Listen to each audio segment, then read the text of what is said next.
Bonjour à tous et bienvenue dans ce premier épisode de Parlons peu, parlons prêt by la Maison des Courtiers. Le financement immobilier est un sujet passionnant et incontournable, mais aussi qui peut s'avérer parfois complexe. Nous avons donc choisi de le scinder en 3 épisodes, de manière à vous guider pas à pas et vous donner toutes les clés nécessaires à la réussite de votre projet. Dans ce premier épisode, nous allons voir comment évaluer votre budget, comment comprendre ce qu'est la capacité d'emprunt. C'est une étape essentielle et fondamentale donc pour bien construire votre projet de façon à ce qu'il soit réaliste et éviter les mauvaises surprises. Donc rien de tel que d'être accompagné avec ma chère associée Sophie, avec qui l'aventure a commencé il y a maintenant 5 ans au sein de la Maison des Courtiers. Bonjour Laurent et merci à toi pour cette introduction. Avant de rentrer dans le vif du sujet, pourrais-tu te présenter auprès des personnes qui nous regardent? Qui est Laurent? Qui est la Maison des Courtiers? Écoute, c'est assez simple. Qui suis-je? Je suis un ancien banquier. Je travaillais pendant plus de 20 ans donc, au service des clients particuliers et professionnels dans des agences bancaires de détail. J'ai eu à gérer un certain nombre de clients, des primo-accédants, des investisseurs chevronnés, des chefs d'entreprise, avec des types de dossiers des plus simples aux plus complexes. Donc, ce qui m'a permis en fait d'acquérir une certaine expérience. Et ce qui m'a amené à vouloir, il y a maintenant 5 ans ensemble, à créer donc, la Maison des Courtiers, puisque notre objectif était d'accompagner les clients d'une formule de A à Z dans leur recherche de financement, puisqu'on s'est rendu compte qu'il y avait souvent une dimension très anxiogène et très complexe à la recherche de financement, que ce soit pour le particulier ou le professionnel. Donc de là est née cette idée de sauter le pas et de quitter la banque pour aller créer la Maison des Courtiers, il y a maintenant 5 ans. Top. Et du coup, d'un point de vue perso, D'un point de vue perso, je suis chef d'entreprise. Je suis également investisseur dans l'immobilier, donc j'ai cette espèce de double casquette qui fait que je comprends et je suis très à même de comprendre ce que connaissent les clients, quelles sont leurs problématiques, quelles sont les difficultés qu'ils peuvent rencontrer. Et puis, c'est plus facile de les appréhender quand on les vit soi-même de notre côté. oui, bah oui, clairement, je suis d'accord avec toi. Du coup, est-ce que tu peux nous faire une brève présentation de la Maison des Courtiers, de cette aventure qui a commencé ensemble en 2020? Eh ben, la Maison des Courtiers, c'est une aventure humaine dans laquelle on a embarqué un certain nombre de personnes. Donc, nous deux au départ, quand on est parti de la banque, puisque ça a été celle-ci. Et puis, sont rapidement arrivées certaines personnes. Donc, Johanna, qui a quitté la banque après une expérience de plus de 15 ans en banque et qui, elle, est chargée d'affaires pro, qui s'occupe de toute la partie professionnelle, mais qui a aussi, comme corde à son arc, la dimension du particulier. Et donc, son expérience de 15 années passées font qu'aujourd'hui, elle a une très bonne expertise sur le sujet. Notre assistante, Aurélie, qui a eu également un passé en banque, qui a travaillé avec nous en banque et qui s'occupe de toute la partie middle office, back office et relations entre les clients, les partenaires bancaires, les notaires et qui fait le lien en fait entre tout ça. Et puis, sans oublier Thomas, que tu connais mieux que moi, Oui, en effet. qui est notre cher associé, qui lui également a une expérience bancaire riche, puisqu'il a passé une vingtaine d'années en banque dans des postes de direction et qui lui ont permis d'acquérir un grand niveau de compétences, notamment sur le pro et le particulier. Et puis après, je dirais, il y a tous les deux. Mm. Alors toi, tu es parti il y a maintenant 1 an plus vers des horizons au Portugal pour gérer la dimension de développement au Portugal, mais tu as toujours un œil sur la Maison des Courtiers et notamment sur la partie administrative, sur la partie marketing et communication. Et puis moi, j'essaye d'orchestrer tout ça et faire en sorte que on développe nos affaires et que les clients soient satisfaits. Bah écoute, super. Merci pour cette présentation. Je suis vraiment ravie de partager ce premier podcast avec toi. Du coup, si je comprends bien, ce premier épisode est dédié à la base de tout projet immobilier. En fait, en gros, savoir combien on peut emprunter. Je pense que c'est vraiment Voilà, la première étape, c'est la première exactement, chose à faire. c'est exactement ça. En fait, l'objectif est de parler de la situation personnelle, de ta situation professionnelle, des revenus, des comptes, de l'importance de l'épargne, de tous les frais annexes, de tout ce qu'il faut comprendre et appréhender avant de se lancer sur un projet immobilier. Souvent, c'est hyper anxiogène. Les gens ne savent pas forcément comment s'y prendre, par quel bout prendre le projet.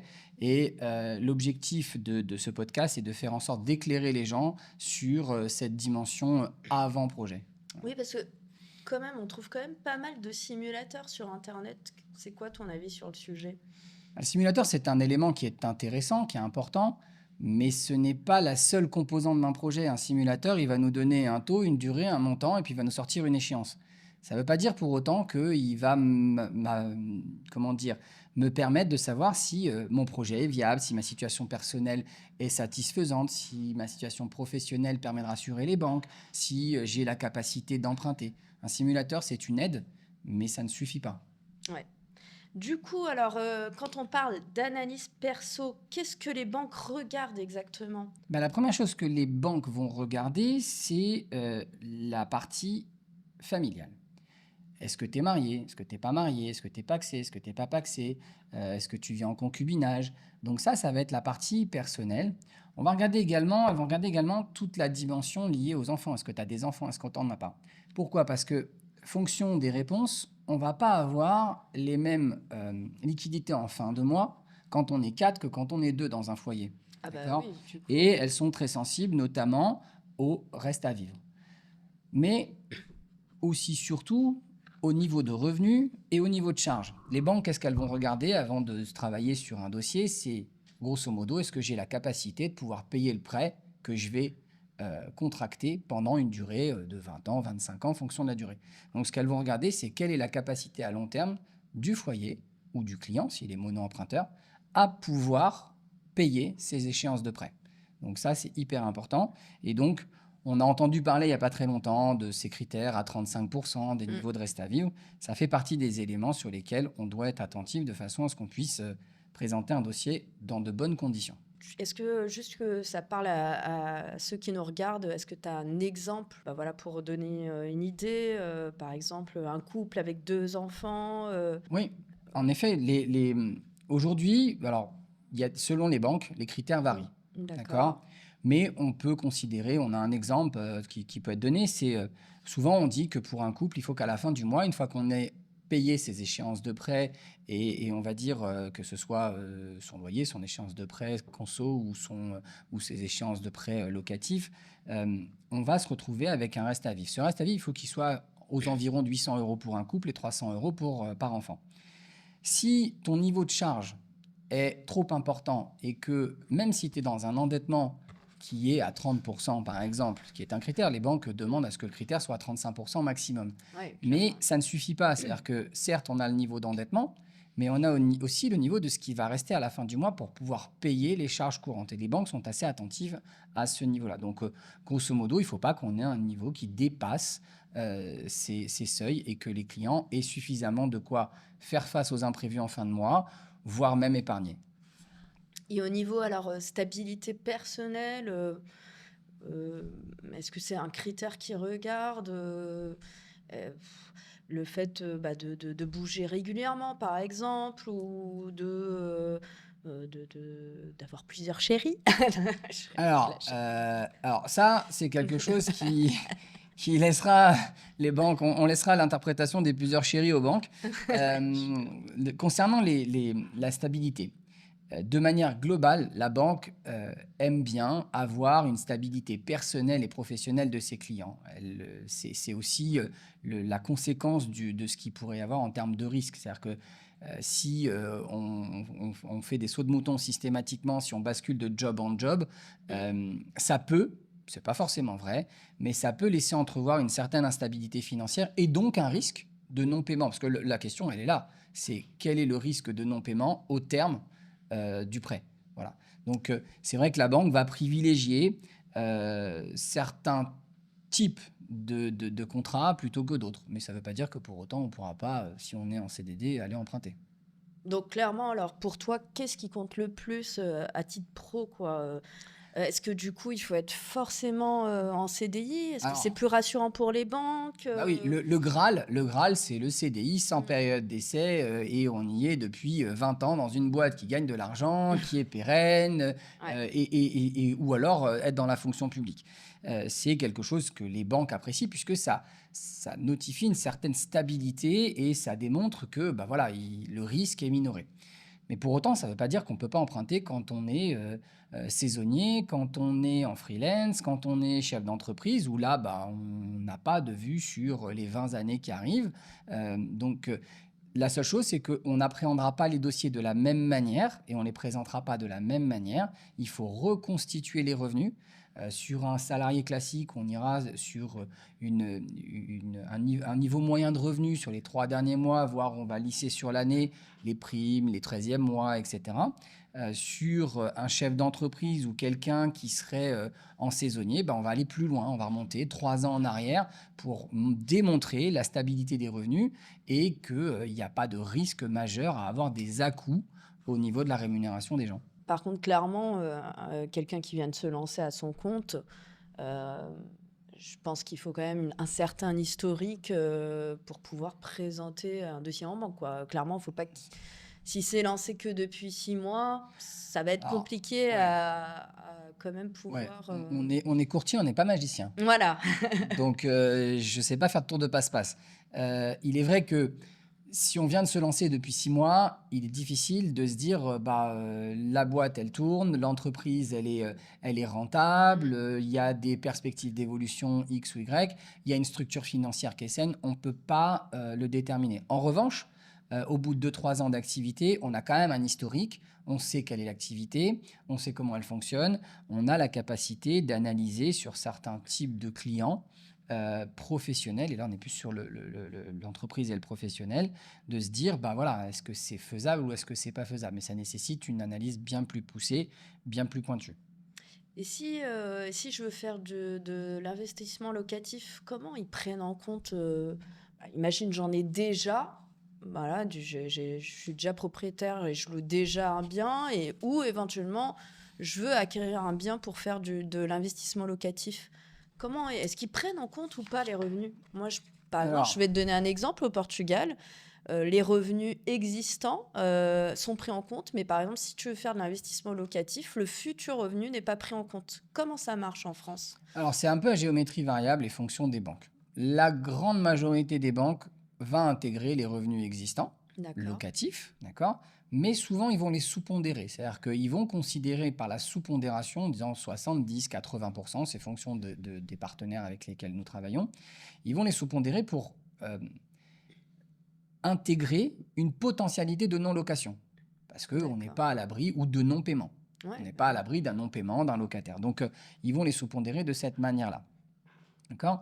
Sur le locatif futur, ils feront à peu près la même chose. Il y a des banques qui les intègrent, comme ça est le cas depuis longtemps, et puis il y a des banques qui ne les intègrent pas, comme c'est le cas au Portugal, où ils ne vont pas intégrer les revenus locatifs. C'est assez rare, parce que généralement, ils intègrent les revenus locatifs futurs, mais avec une pondération qui permet de sécuriser le projet avec une capacité de financement qui sera suffisante.